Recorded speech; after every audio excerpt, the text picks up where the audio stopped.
All right, so this is red, explaining my universal diagram, or bi-universal, duality, triality, with essential geometries in place.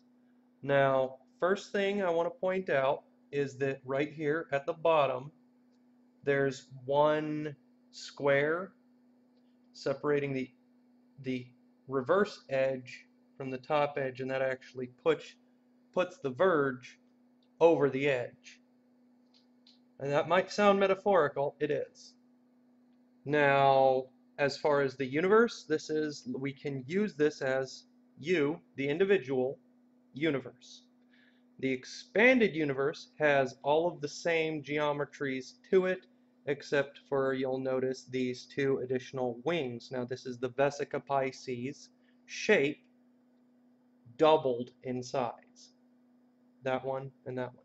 This one's the same, this one's the same, as you can clearly see. Now, what we have is everything about you is inside this universe. All of the sound you hear comes from this sound parabola. That it's just a fundamental geometry, and certain people, I'm not pointing out like, okay, the deaf, they have different ways of identifying these geometries in sound in their own ways. I know this because I have interviewed some deaf people. I have also interviewed blind people. They have their own visual cue, avenue, if you will, to determine their own three-dimensional, get it? Three-dimensional aspect of themselves, their creation, their universe in the three dimensions. Now, what we have here, we push towards the expanded universe. Now, this expanded universe is everything you don't know. You can't know it because it is not in your universe. However, we have all of the same information, except for it's slightly different. And in fact, this cusp right here, this claw section, in fact, this would more or less be represented as a three-dimensional axiotonal diagram, where this axis of the Vesica Pisces is a complete circle. There are no edges, lines, points. There's only these two point tips on it. Other than that, it is completely round. So this, on the outside, is also completely round, and it's touching every edge of that universe. This would be where I would personally, what is going on with the camera?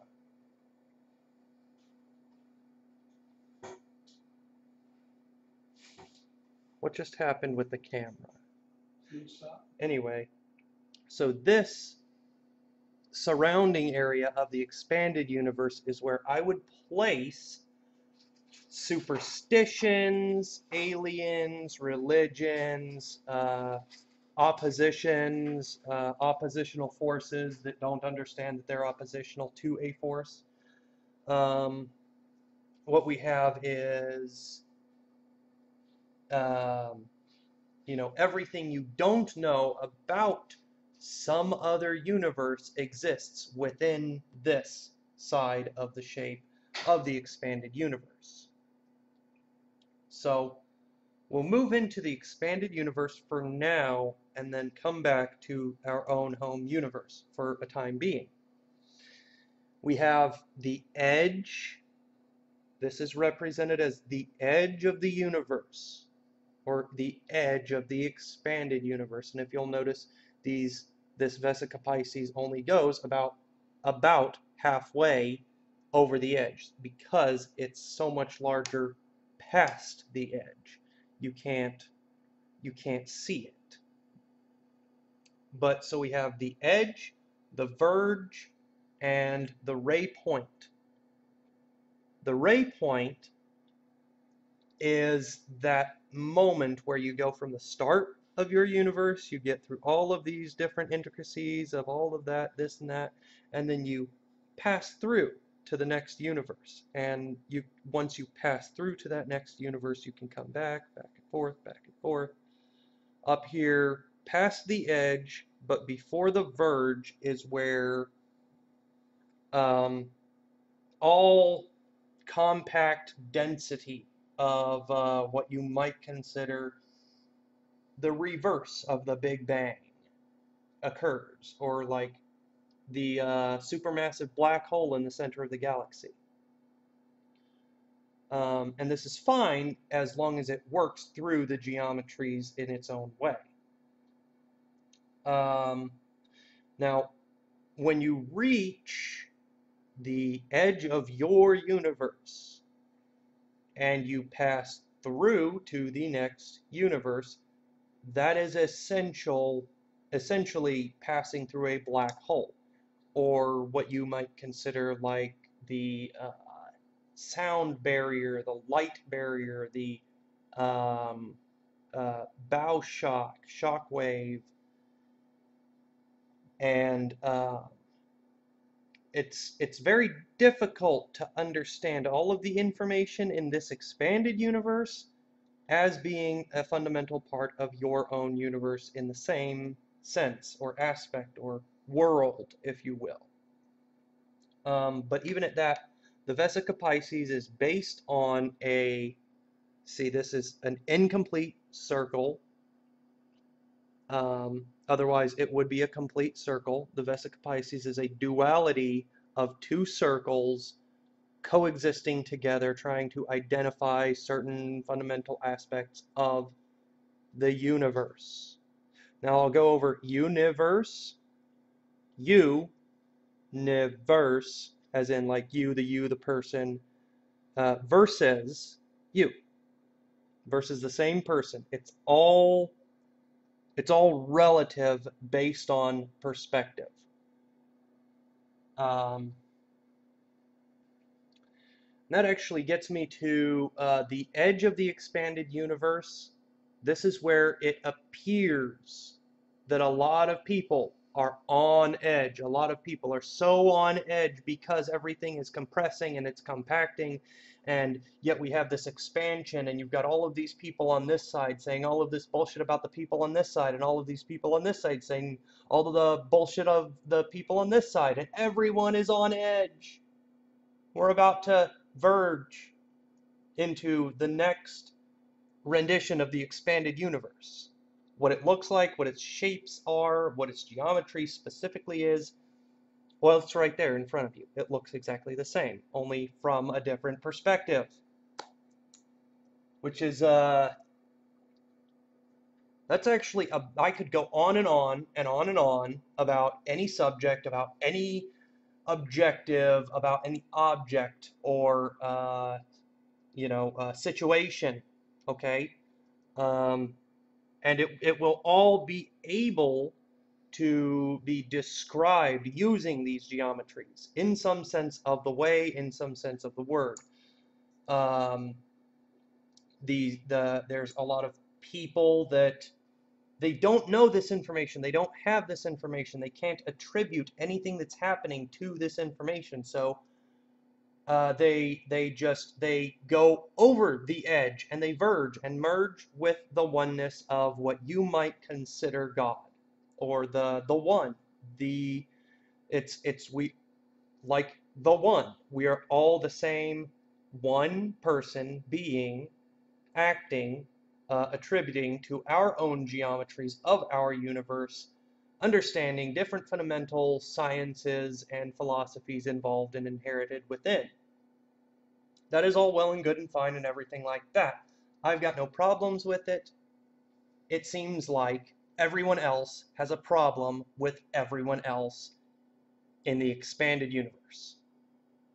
So why don't you just go back to your own home universe and stop bothering all of us? Does that sound fair? Maybe, maybe not. It's all, let's just say you, as a person living in your universe, actually do fundamentally, from time to time, affect the expanded universe. Everything that happens in the expanded universe is relatively static. It doesn't change. Well, it changes. It's constantly changing because it's more like a fluid, liquid, but it's more like a gelatinous slime than anything else. Um, we can refer to this as the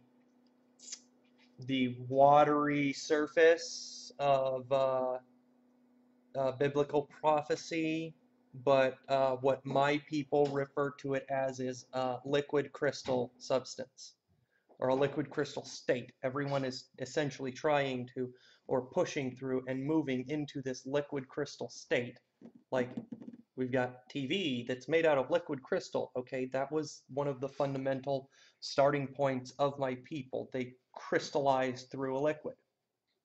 If that is too difficult for you to understand, I could explain it even less or more complicated. It really doesn't matter. It's like,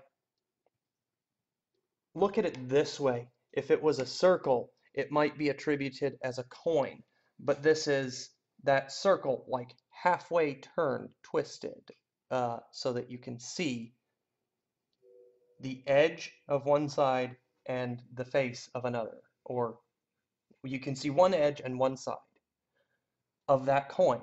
That is you. You can only see this side of this coin until you see the other side of the other coin and realize that it is essentially the same material, the same physics, the same sciences, uh, the same laws. Now, I'm not talking about arbitrary rules and regulations, laws that your parents set up for you to keep you in check or protected or control you or any of that crap. It's more like these are the fundamental sciences that cannot be broken. You cannot break this. You cannot break physics because physics is liquid. You smash a liquid, you know what's going to happen? It's going to splatter.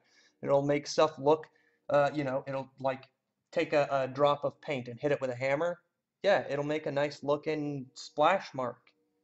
And it'll create another uh, infinite possibility. Someone might see that dot on the side of the road and be like, oh, hey, maybe I should turn left at this intersection instead of turning right. And as it turns out, if they had turned right at that intersection, they would have gotten into a car crash. But if they had turned left, they would have won the lottery.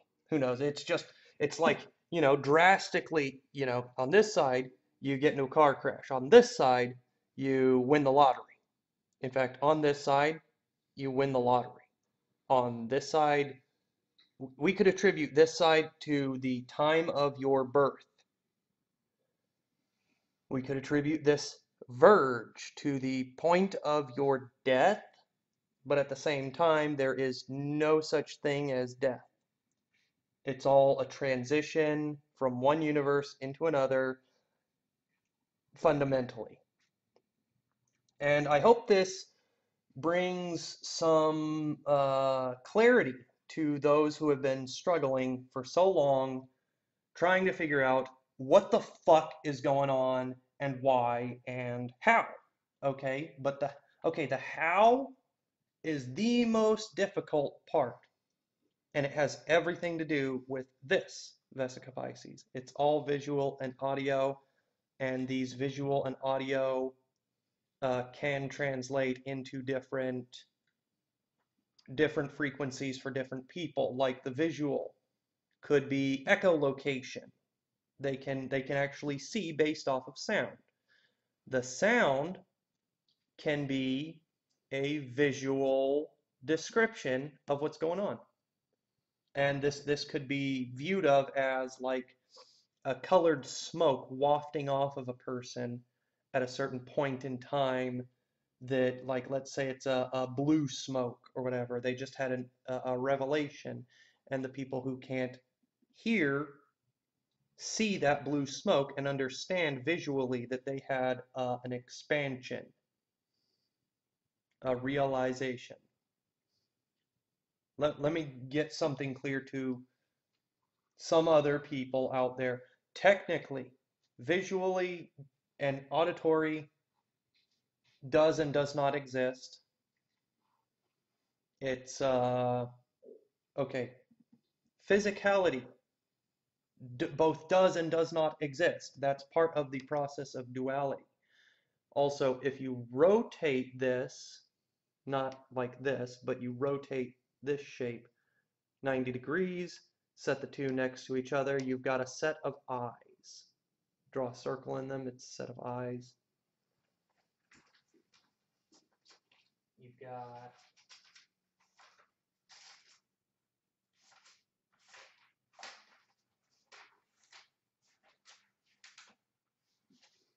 yeah, I really should have set this up a little better.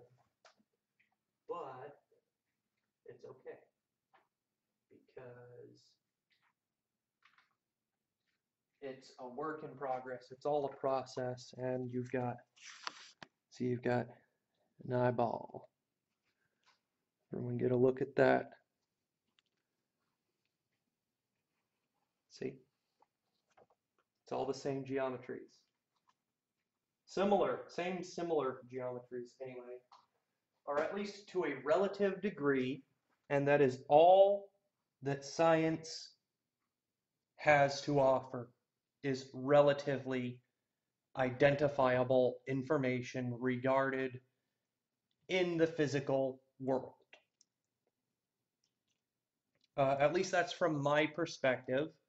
Feel free to use this information in your own way, in your own world, for the betterment of all people, not just yourself, but do it for yourself. Do it for yourself, but don't do it as like, okay, well, I want to do this mean thing to this person for no reason. Why? Who does that help?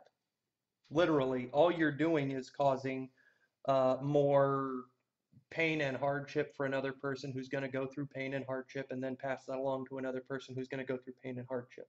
So you might as well give good, expect nothing.